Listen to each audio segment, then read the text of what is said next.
欢迎来到江峰世界，朋友们好。2026年第14周，开局第一天，北京最扎眼的是急着证明自己不急。几天前，温家宝在中国科学院大学公开露面，有视频，有围观，还有人当场喊总理好。以前那种他已经被彻底封死，完全不能出来的强版本就说，到这一步已经很难再硬撑了。可偏偏就在这个节骨眼上，3月30日这一天，中南海一口气摆了3场没事。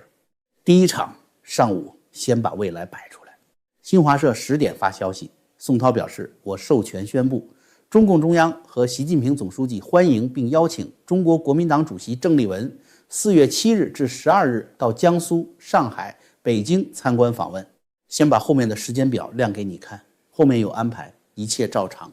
第二场下午再把现在摆出来。新华社16点45分发植树通稿，时间写得很细。上午10时40分许，地点写到昌平百善，习近平、李强7常委一个不少，全部同场。第3场傍晚把组织机器也摆出来。新华社17点19分再发稿，8个中央指导组正式对20个地方和单位开展学习教育指导督导，名单全部公开，未来正常，现在正常，组织机器也正常。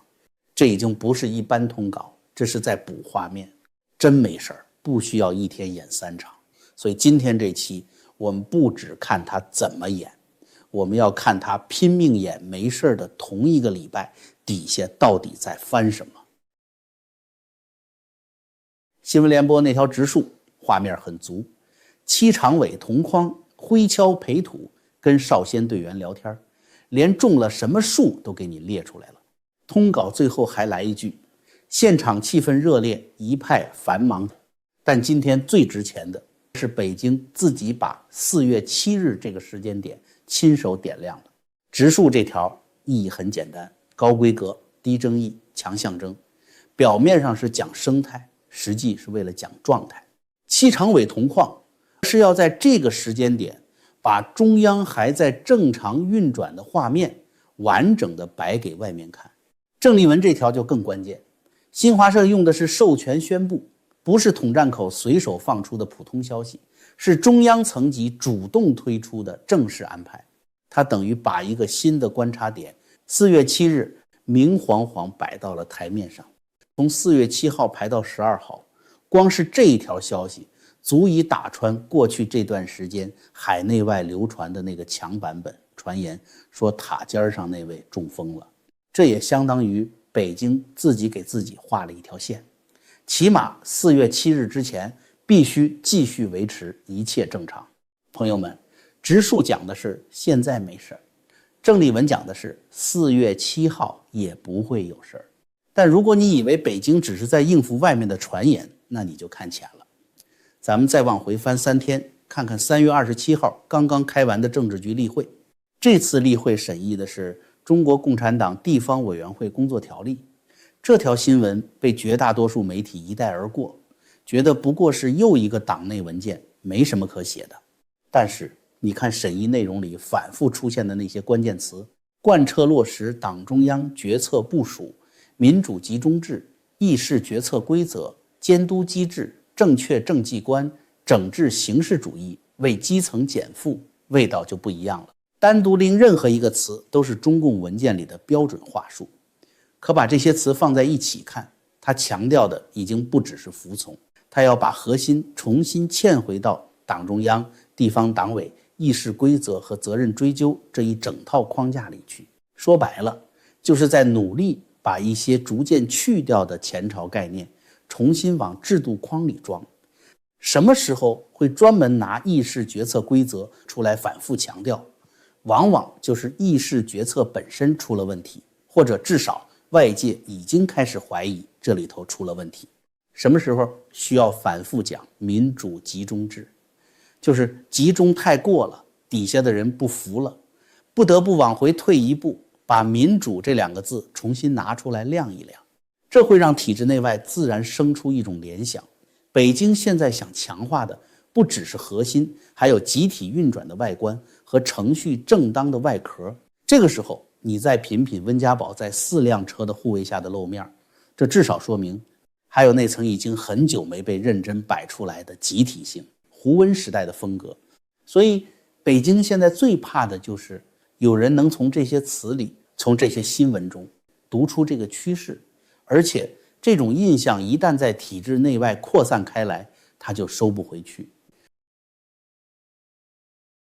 植树也好，条例也好，郑丽文也好，这些都是前台画面。可最近真正开始冒热气的是深圳，那里是2条不同方向的线正在往同一个地方使劲儿。先看第一条线，经济观察报发了一条报道，写得很明确，3月25日至27日，多位消息人士向京官确认，巴蜀松案由警方侦办，涉嫌经济类犯罪，且金额巨大。京官此前还报道，他大约在3月12日前后被带走。这个名字很多朋友可能觉得陌生，但你把他的公开履历拉出来看一遍，就知道这不是一般的学者。巴蜀松，前港交所董事总经理，首席中国经济学家，国务院发展研究中心金融研究所前副所长，北京大学汇丰金融研究院高级顾问，中国银行业协会首席经济学家。你看这串头衔就知道，是一个同时踩在香港金融圈、北京决策圈和深圳学术金融圈3个交叉点上的人。这种人被上海警方侦办，你要注意那个词，跨省。上海的经侦出手，跨省抓一个长期活动在港深两地的金融学者，这至少给人的感觉不像只是办一个人，而像是在顺着他身后的那张网往里摸。那张网连着金融圈、资管圈、地产圈、港深圈。这条线为什么值钱？因为它不是上海出了个案子那么简单。你顺着上海的办案方向往南看，就会发现它正在往深圳的金融接口摸过去。财新在今年2月初就写得很直白了，深圳地产金融反腐风暴继续。也就是说，深圳这块地之前就已经在翻了，巴蜀松这条线只是又从另一个方向捅进来。再看第2条线，就在这几天，中纪委国家监委官网发了一条通报，广东省政协党组成员、副主席郭永航涉嫌严重违纪违法，接受纪律审查和监察调查。副省级干部落马，在这2年的中共反腐里不算稀奇，但这件事最重要的是郭永航是谁，他跟深圳是什么关系？你去翻他的公开履历，1989年进入深圳市委宣传系统，然后一路在深圳体制内往上走，宣传部、市委办公厅、副秘书长、盐田区委书记，最后做到深圳市委常委、秘书长，将近30年，几乎整个政治生涯都泡在深圳的权力结构里。在中共的地方政治里，市委秘书长就是书记的大管家，所有的文件经手、会议安排、项目协调、人事沟通。秘书长是那个在暗处牵线的人。一个在深圳从基层一路干到市委秘书长的人被中纪委正面查办，打的是他经手过的那整套地方权力运作项目审批、政商接口、土地出让、资金流向，几十年的旧账都在他的抽屉里。现在你把这2条线叠在一起看，一条是从港深金融圈的顶层人物入手，由上海警方跨省撕开；一条是长期盘踞在深圳市委核心岗位里的地方实权人物，被中纪委正面掀开。2条线交汇的那个点就是深圳。那问题来了，为什么偏偏是深圳？为什么偏偏是现在？因为深圳不是一个普通城市，在中共的政治版图里，深圳至少有3重特殊身份。它是改革开放的象征地，是邓小平画的圈，40多年来一直被当作中共执政合法性的橱窗。它是港深资本的接口，无数资金通过深圳的通道进出，这里也是最敏感的公开资料和研究。普遍承认，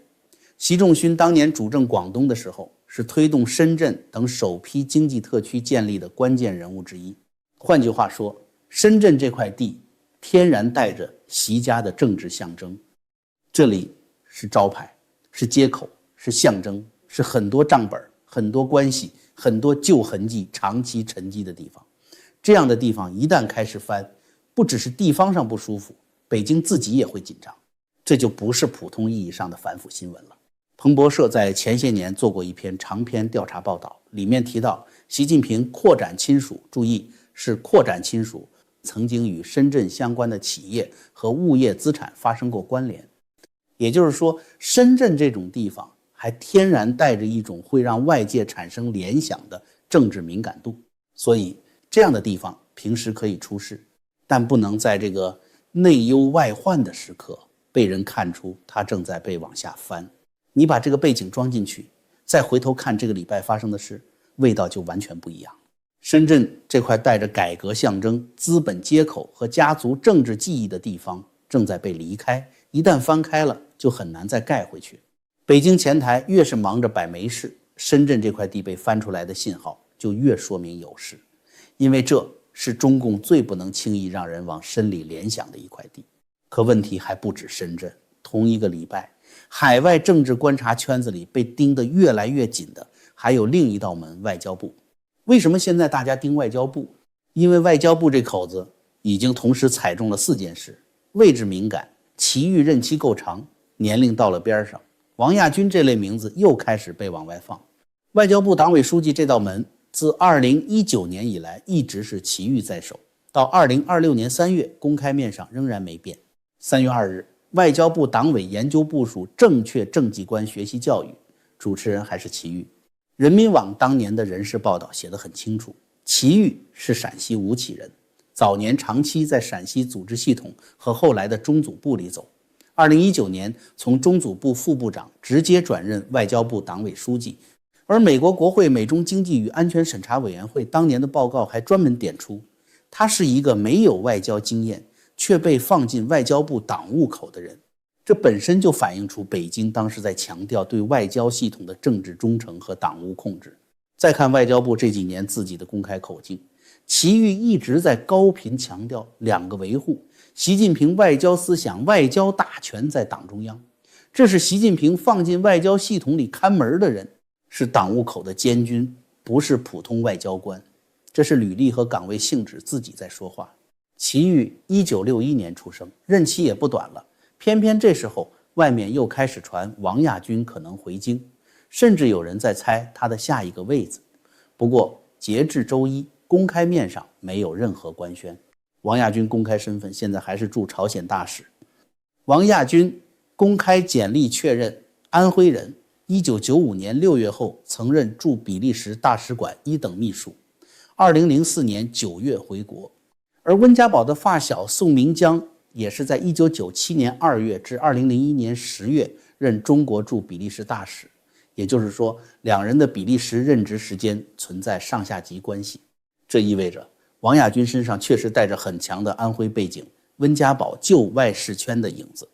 这种履历背景更容易被外界读成胡温安徽那条线上的人，一旦被拿出来炒，大家看的就不是一个人，而是外交部这道门后面到底还是习的人继续守，还是别的线开始往里伸手。说白了，深圳被翻是旧账往外冒，外交部被盯是下一步先被看，一个连着钱和地方权力，一个连着人和路线。这时候北京前台越拼命摆正常，反而越说明后台有些东西已经不能让人轻易连起来看了。中共最怕的是什么？不是某一条新闻本身，而是有人把几件看上去互不相干的事一起看。植树、郑丽文、深圳、外交部、地方委员会工作条例，单独看，各管各的，连起来看，画面就出来了。北京现在不只是管理局面，也是在管理自己的恐惧，管理你看见真相的速度。前台越用力，后台越说明问题，通稿写得越漂亮，接待行程排得越周到，就越说明你